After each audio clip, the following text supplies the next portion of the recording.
हनुमान जी से यही प्रार्थना की, आपके जैसा कोई गुरु नहीं है, इसलिए जय जय जय हनुमान गोसाई। जय जय जय हनुमान गोसाई। कृपा करहु गुरुदेव की नाई। कृपा करहु गुरुदेव की नाई। राम जी के जैसी कृपा करो, श्याम सुंदर के जैसी कृपा करो, भोले बाबा के जैसी कृपा, ये सब कुछ नहीं। कृपा करहु गुरुदेव की नाई। गुरु जी की जैसी कृपा करो।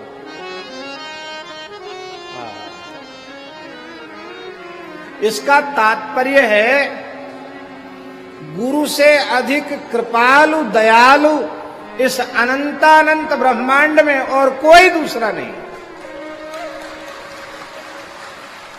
ठाकुर जी जिसके जीवन में किंचित भी प्रकाश की किरण दिख रही है, वह उस व्यक्ति का पुरुषार्थ नहीं है, वह केवल और केवल समर्थ सद्गुरु की कृपा है। अब तक जितने प्रसिद्ध महापुरुष भये हैं उनको देख लो। हमारे मन में बड़ी जिज्ञासा थी कि स्वामी विवेकानंद का प्रामाणिक चरित्र हम पढ़ें, तो पढ़ने का समय तो नहीं मिला, पर सुनने का समय मिला। जब अन्य किसी कार्य में होते, मान लो जप ही कर रहे हैं, तो इतने ध्यान योगी तो है नहीं कि हमारा मन पूरा डूब जाए भगवान में। तो जप कर रहे हैं या और कोई कार्य कर रहे हैं, सेवा पूजा कर रहे हैं, उस समय कोई सुना देते हैं। दवाई ले रहे हैं, उसी समय कोई सुना देते, उतना सुन लेते हैं। तो हमने युग पुरुष स्वामी विवेकानंद उसको पूरा सुना।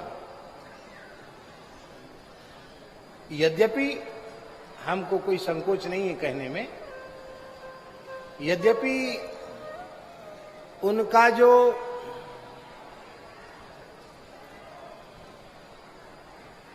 चरित्र है, या हम साधुसाई भाषा में कहें तो उनकी जो रहनी है, वो हम लोगों के लिए आदर्श नहीं है, न खान पान और न वेशभूषा में,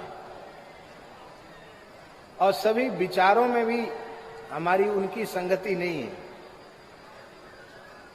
लेकिन फिर भी उस काल में बहुत पीड़ा सहकर, कष्ट सहकर जो हिंदू सनातन धर्म के लिए उन्होंने कार्य किया है, वो पूरा प्रकरण ठाकुर जी प्रामाणिक रूप से पढ़ो तो कितना कष्ट सहा उस महापुरुष ने, कितना बड़ा त्याग और कितनी बड़ी तपस्या, कितना बड़ा बलिदान उनका है, उसको पढ़कर सुनकर रोना आ जाता है।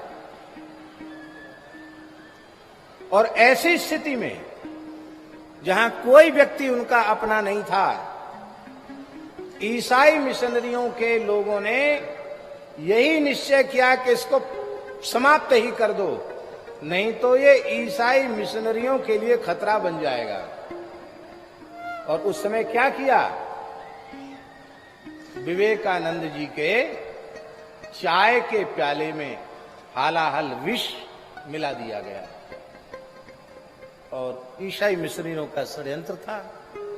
उनको पिलाने के लिए दिया गया प्याला, और वो पीना ही चाहते थे। तो उनका नियम था, कोई भी वस्तु सामने आती गुरुजी का स्मरण करके ही ग्रहण करते थे। जैसे ही उन्होंने गुरु रामकृष्ण परमहंस का स्मरण किया, उन्हें एक प्रतीति हुई कि स्वामी रामकृष्ण परमहंस देव सामने खड़े हैं, और उनका बेटा इस चाय को तुम मत पियो।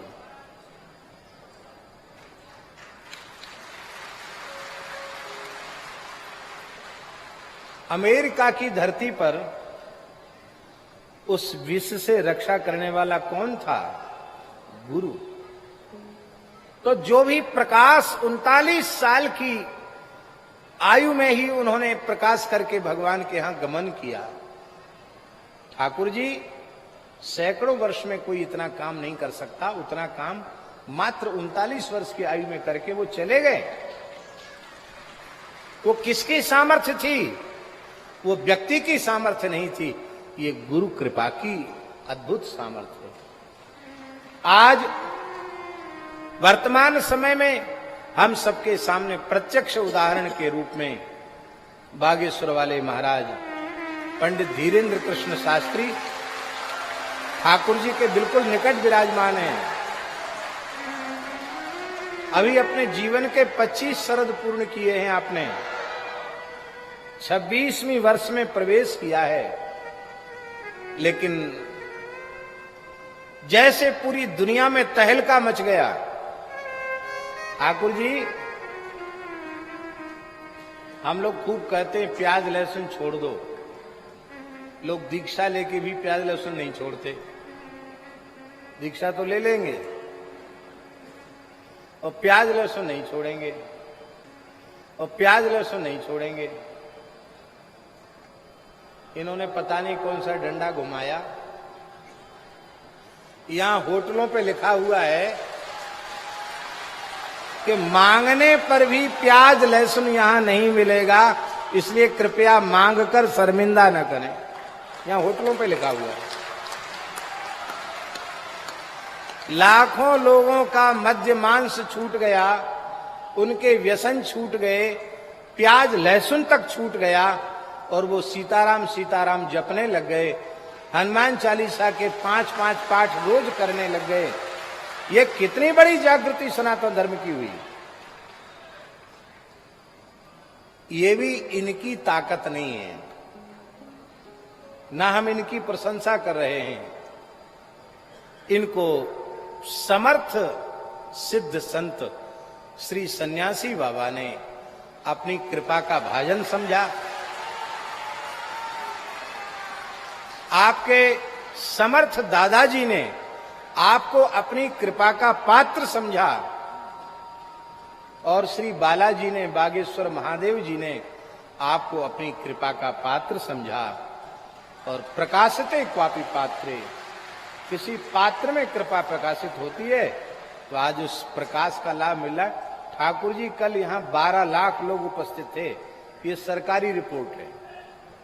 12 लाख जहां हम बैठे हैं, आज तो पता नहीं जगत गुरु जी ने क्या जादू कर दिया, नहीं तो हम तो खांसते खांसते परेशान रहते हैं। इनके बगल में बैठने से हमारी खांसी रुक गई।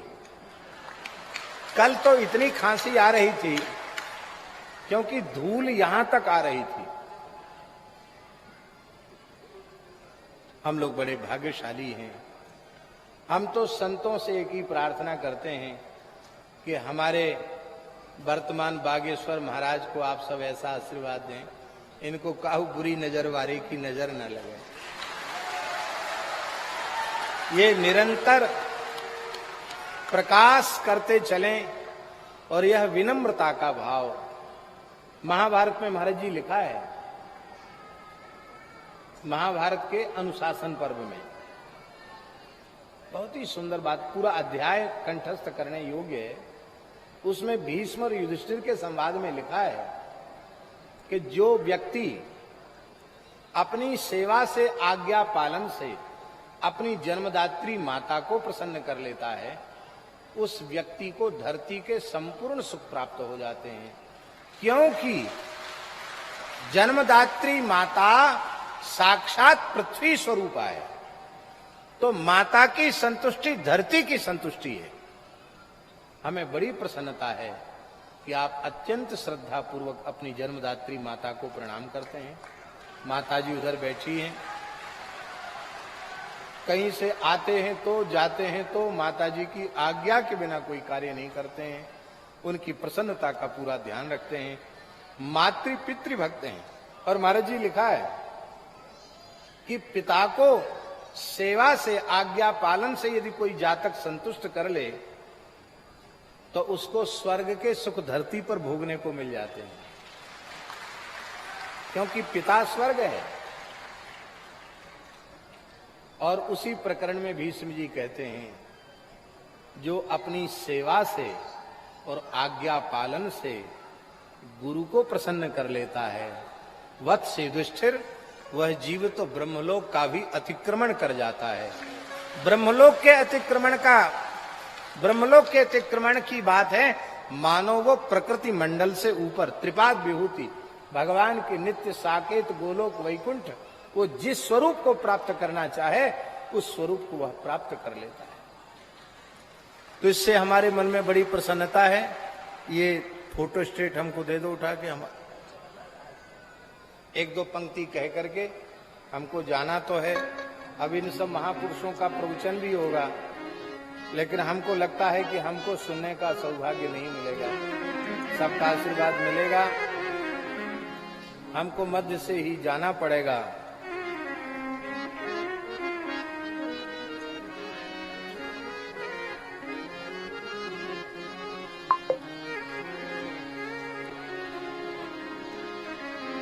अब हम केवल संग